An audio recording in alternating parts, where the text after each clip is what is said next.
Hello, everybody, and good morning. This is Lizzie and Justin, and we are back for our 201st Turning Towards Life after our 200th anniversary last week. And it's a joy to be here as ever in amongst the rest of our lives happening. And I'm feeling again the way that life seems to speed onto these Sunday mornings, Justin, like it feels like 2 minutes ago since I was sitting here talking to you before. And I'm so glad to be bringing this beautiful source that you found, and really looking forward to hearing how come you brought it and where you found it. And I'd never heard of Melody Beatty before, so I'm really, really interested and open, and finding what she said already really moving to me. So thank you. Thanks, Lizzie. Well, morning, everyone. It's a pleasure to be back. 201, Lizzie, means we're embarking on our third century. Yes. Which is fun to think about. So I'm also really pleased to be here and to be bringing this source. And I also want to extend my welcome to everyone. You might be with us on Facebook or Instagram or our podcast, or who knows, so many different places you can find us. Turning Towards Life, the website.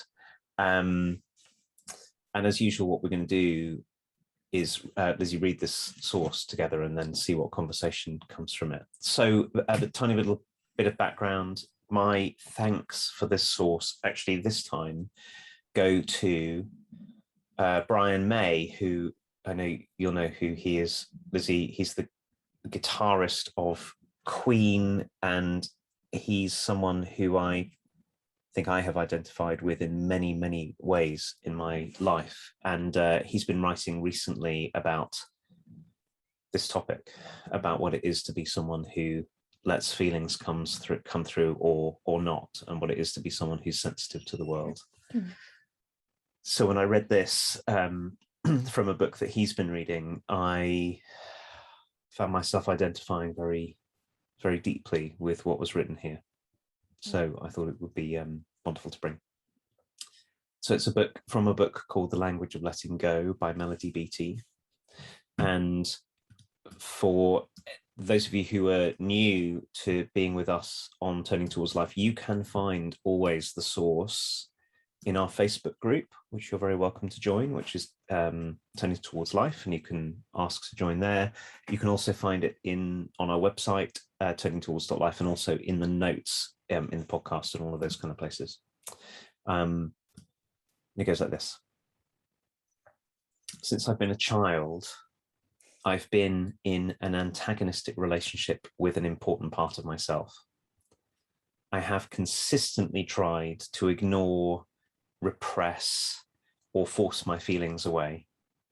I have tried to create unnatural feelings or force away feelings that were present. I've denied I was angry when in fact I was furious. I've told myself there must be something wrong with me for feeling angry, when anger was a reasonable and logical response to the situation. I have told myself things didn't hurt when they hurt very much. I have told myself stories such as, that person didn't mean to hurt me. I need to be more understanding. The problem was that I had already been too understanding of the other person and not understanding and compassionate enough with myself. I have tried to use spiritual energy, mental energy, and even physical exertion to not feel what I needed to feel to be healthy and alive. Emotional control has been a survival behavior for me. I can thank that behavior for helping me get through many years and situations where I didn't have any better options. But I have learned a healthier behavior, accepting my feelings. We are meant to feel. Part of our dysfunction is trying to deny or change that. Part of our recovery means learning to go with the flow of what we're feeling and what our feelings are trying to tell us. We are responsible for our behaviors, but we do not have to control our feelings. We can let them happen. And we can learn to embrace, enjoy, and feel the emotional part of ourselves.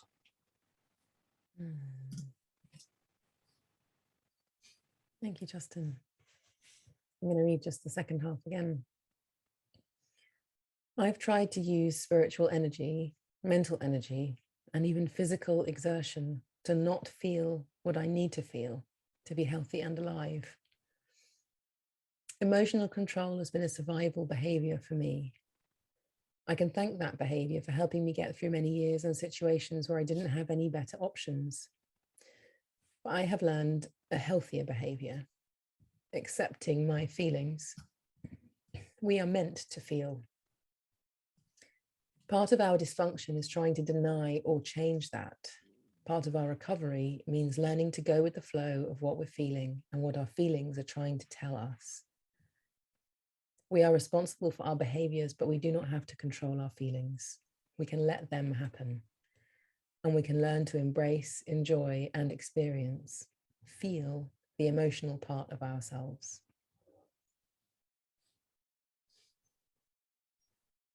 Thanks, Lizzie. Oh my, there's so much here. So the thing that's really immediately here for me now, which is so illuminating, is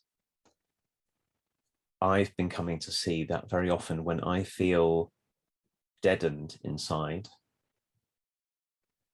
it's because I'm trying to do exactly the thing that Melody Beattie is talking about here, that some part of me is trying to shut down or repress or hold back. This that she says here that I love. Oh, I can't find it now. Oh yeah. Trying to shut down what I need to feel to be healthy and alive. And the part of me that's doing the shutting down, the pushing away of all the feelings, is very often doing it in order that I fit in to some imagined way that I'm meant to fit into the people around me. And it's usually something like, if I feel too much, people will get hurt. If I feel too much, people won't like me. If I feel too much, I'll get rejected. And it's taken me a very large part of my adult life to find out that there's this inner dynamic that goes on that I can be part of. It's not just something that's happening. So it's not just, oh, I'm feeling flattened today. It's been so helpful for me to be able to say, part of me is suppressing another part of me that really wants to be alive and feel, and I can intervene in this. I can play a part in this. And the permission giving here from Melody Beattie, that's such a useful reminder for me, is we're meant to feel.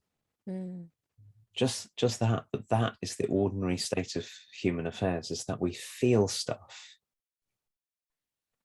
and that what we feel can tell us so much.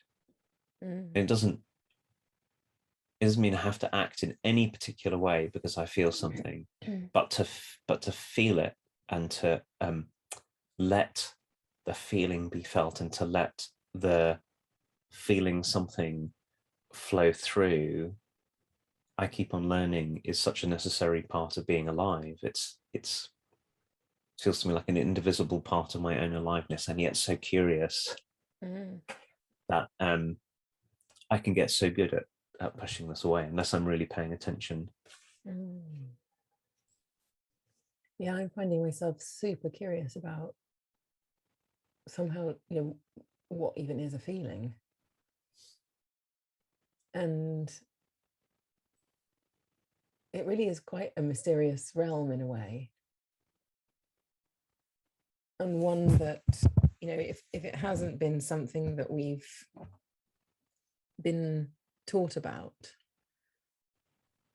it can end up as a right old mystery as to what this is even talking about. Like I can find that part in me that's very emotional and feeling, but I can also find the part that's like confused about, oh, so there's something that moves through my body. So the way I experience feeling is like it moves through me, and I can do loads of things to a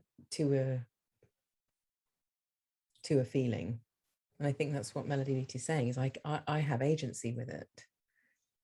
So I can tell in this moment that where I have a feeling, I can put it away for later, I can magnify it. I can also do what she says, which is create unnatural feelings. Like I can add.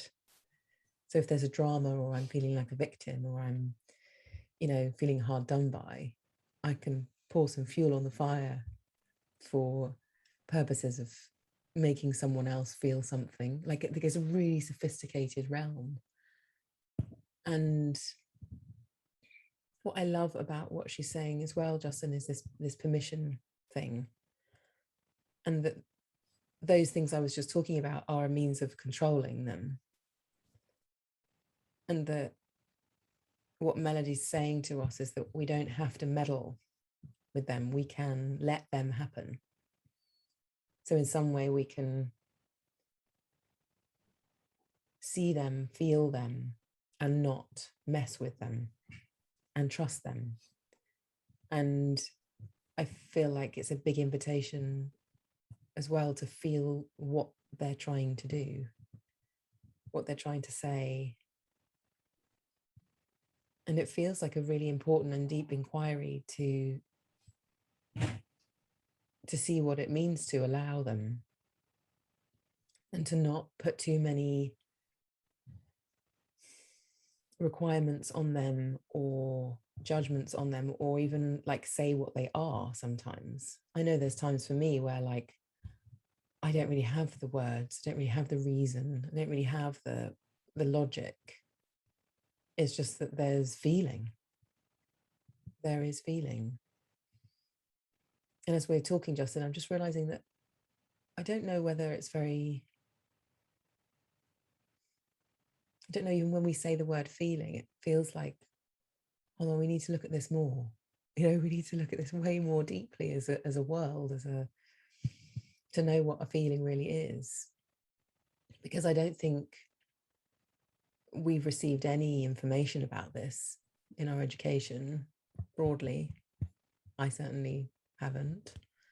And because there isn't a kind of lineage of understanding feelings, whatever our ancestry is to now, certainly in my line, there wasn't like so this is what this feeling might be telling us, and this is what this feeling might be telling us. There wasn't a kind of narrative or words. It was mostly just, please stop doing that, stop feeling that, so that we can get on with this. And actually, you need to pull yourself together, because so there was some value judgment put on feeling things that was like, don't do that, do this. And we never turned towards them. We never went, oh, look, what is this? It's almost like there wasn't the trust there that you could feel something and come through the other end, and everything would come to balance again. It's like an aversion to the imbalance. I mean, it probably isn't even that, is it? But it looks like it if your narrative is everything has to be fine, or everything has to be cordial, or everything has to be easy, or everything has to be contained, or everything has to be straightforward. This is a realm of humanness that's not linear. It's not fixable. It's not, you can't nail it down to something. And I know the part in me that when there is emotion and when there is feeling, I have to really remember that it's valid and it's okay and it can be trusted, rather than let's do something to get rid of this thing.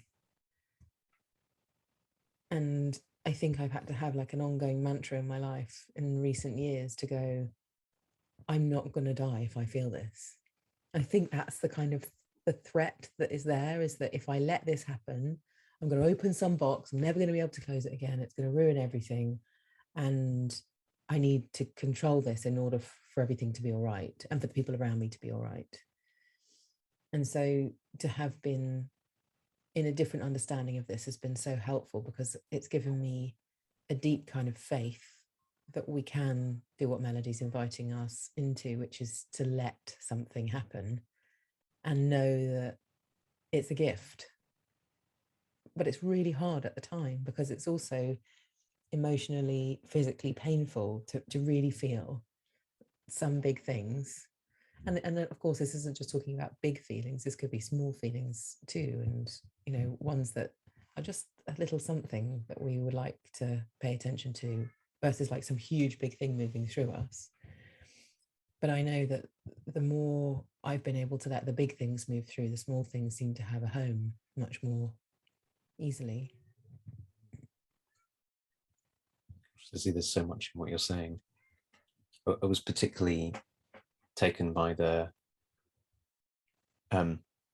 what is a feeling anyway question, because I realize, gosh, so I'm a person who feels a lot, and I feel a lot most of the time. It's very unusual for me not to be feeling a lot. And I learned in my family system and in the school system I was in, and I suppose in our wider cultures, like you're saying, I think I learned for all kinds of reasons to treat all of that as if it was somehow to be avoided, that it would cause. I've certainly had parts of me that have had this very, very strong sense that if I let myself feel the whatever it is, and even worse, if I express it, I'm getting curious about about the connection between what we feel and how we express or give form to what we feel. And I think there are some important connections there. Mm. But I certainly took on, and it's certainly very familiar territory for me to be in, is that all of that really ought to get out of the way, because if it doesn't get out of the way, something bad will happen, something dangerous will happen, something bad will happen in relationships. And I can see all kinds of reasons, historical reasons, why that's the case as well. In my own history.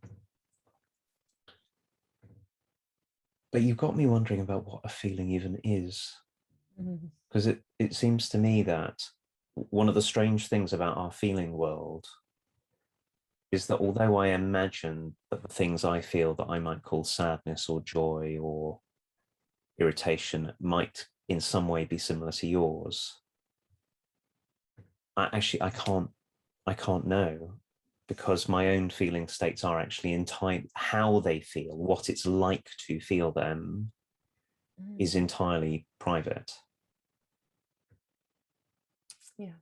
So I realize that often I don't know what they are, but this conversation is reminding me that one way to come at them is to treat them, whatever these things are, these occurrences are, it's even hard to find a good noun for them. Are they waves? Are they beings? Are they? But it's to treat them as if they have intelligence and integrity of their own.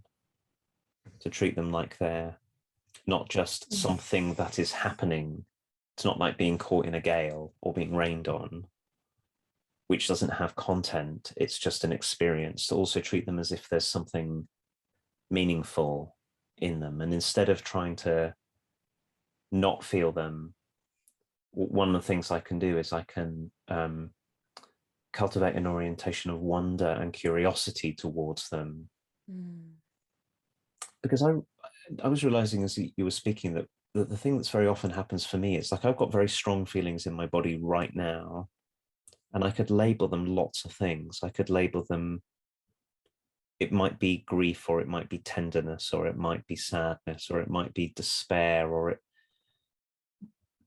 but until I spend some time with this something that's here, wondering about it and being curious about it, often I don't know what it is. And the words that I have for it are quite often misleading. So if I go, oh, I'm just sad, it can lead me down a whole path of understanding that's not even necessarily accurate. It might just be longing, the ordinary longing to be met. It might be. So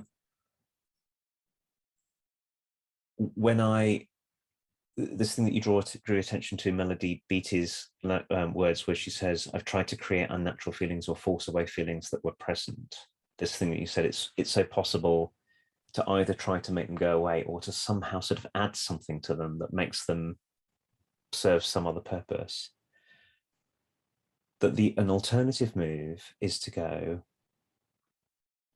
hello, you. I'm here. I wonder why I wonder why you're here. I wonder what you're here for. To come with that kind of wondering orientation, as if we don't really know what, like starting from not really knowing what a feeling is at all, and then getting to know it. Mm.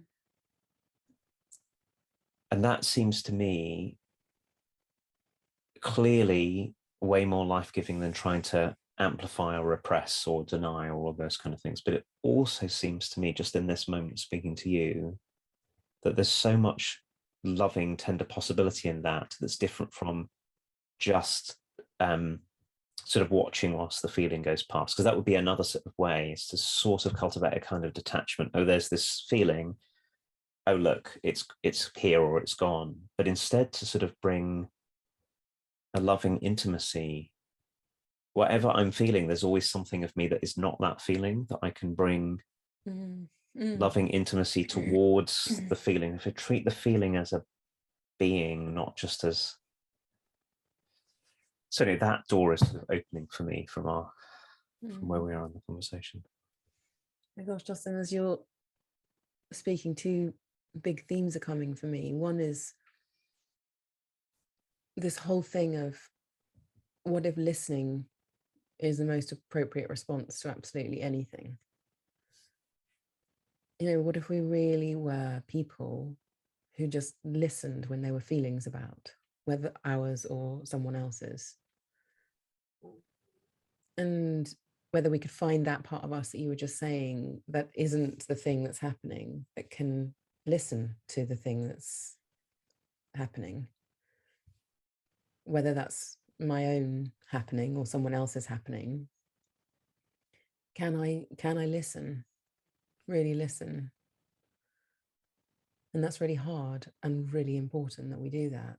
And the second thing that came up in the context of that for me was, when you were talking, was the consequences of if we don't do this in a life.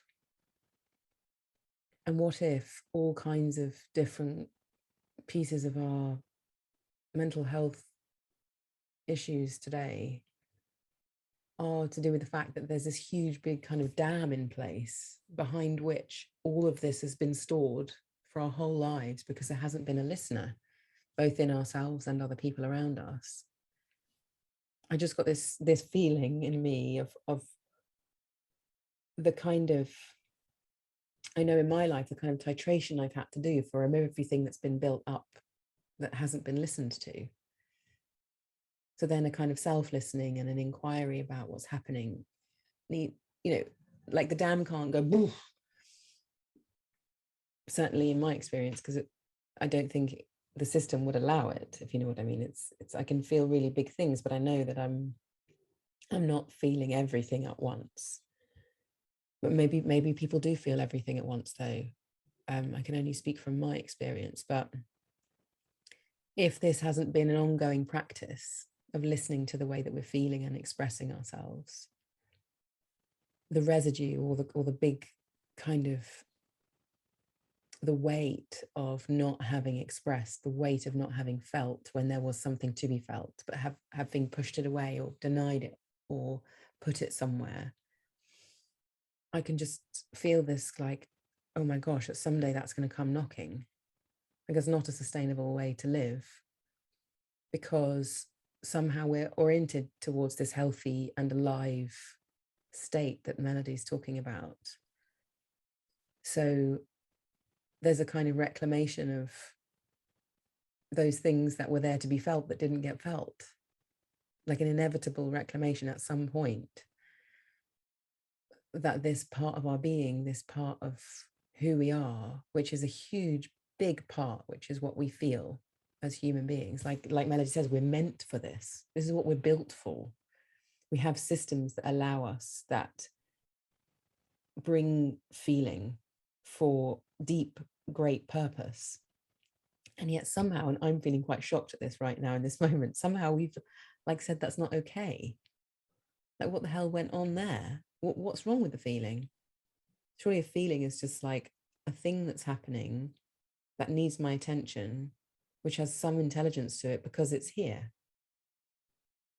maybe it is a being, like you're saying, Justin, and we've been like rejecting all these beings all these years. Like, go away sadness, go away joy, even go away devastation, go away. And they deserve our respect, they deserve our attention, they deserve our turning towards. So where there's this huge bank of unturned towardsness, I just feel in my chest at the moment this kind of what is it? It's like it's a bit of a panic. Like, oh, what if that's what causes so much unhappiness, so much difficulty, is because we haven't had a practice of feeling. And what it must be for all of us to reclaim the pieces of the beings, to reclaim the beings who really want our attention. And what if we could listen in a way to ourselves and others where we are treating feelings as beings? I mean, I feel like that's a new story for me right now around feelings, is that if they were beings, how would I listen to them? If they really were beings, let me call feelings beings now, and see how that changes my orientation to when my little girl is having a lot of feelings.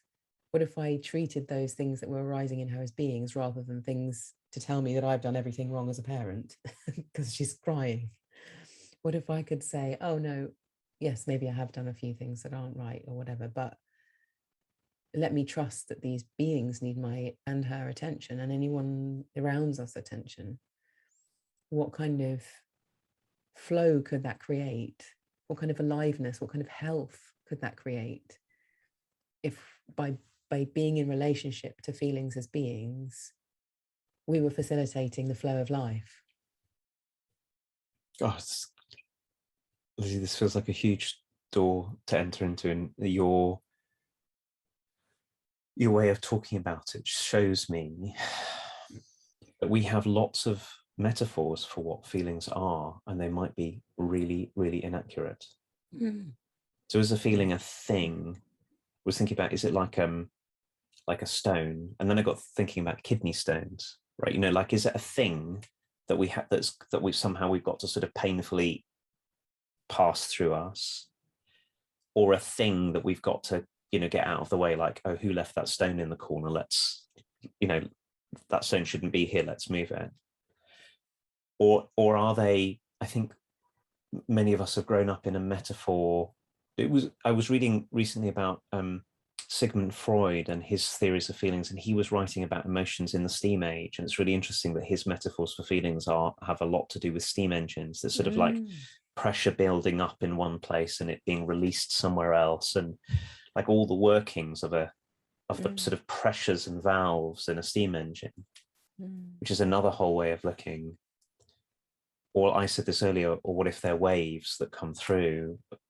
But actually, of all of them, it seems to me that treating feelings as beings with their own intelligence, purposes, ways of relating to the world opens up so much. Yeah. So your language of listening makes so much sense to me. That if what we feel is something that is there, of course, to be felt, we can't escape feeling it. It's part of what makes it what it is, but it's there to be witnessed, listened to, and understood in some way. We'd start to see, like you're saying, we'd start to see that in the little ones around us, that I was going to say an eruption of feeling, which really comes from the steam engine metaphor, that the presence of some feeling then becomes something that we can witness and be curious about and understand, and we can help one another to do that with our own feelings as well. And then inside us, we can bring that same orientation. Oh, look, there's something big and strong here, or there's something tender and delicate here. I wonder what it is that this something has to communicate, has to bring, what it is that it's wanting to have said. And then it becomes like listening to I think one of the things as we know is that when somebody is unseen, listening to them is so healing. Seeing them and listening to them is so healing. So it seems entirely plausible to me that our feelings are like that. That when they are unseen and unattended to, they get pained, they get in trouble, they get desperate. And that's also got me thinking about something that I touched upon earlier, which is that I know that I've found very often that taking up some form of creative expression is really helpful. So when there are mysterious feelings around in me, I found writing and drawing and painting and all of those kind of things really help. And I think that quite likely what's going on is that simply gives a way to be a witness. It gives a way to listen, gives a way for a feeling to make itself known. So gosh, what a different way is emerging between us of imagining how we might work with the troubles and traumas as well as the delights and joys of our times, and where we might collectively and personally be getting stuck in coming at these some things with an entirely unhelpful understanding. Yes, I'm feeling really faithful, Justin, in this moment, like an invitation to faith, because I think it's such a big thing we just really haven't been taught about in our culture. This is not a normal cultural discourse of this time in this place, and it does require faith to experiment with this. What if I can just be with, turn towards, and receive a feeling of my own or another's? How might that turn out? I might have never done that before. You know what I mean? I'm thinking I might have never really received a feeling, really, really. And if I had that as my practice, what would it also for me, like what would it give to this little girl who's in my care to be faithful to her feelings, to know they weren't going to kill her, to know there was nothing wrong with them because of my implicit relationship to her feelings, which is that they're normal, they're fine. This is what you're meant to do. This is the body you have and the being you are, that feelings are part of it. That's just normal.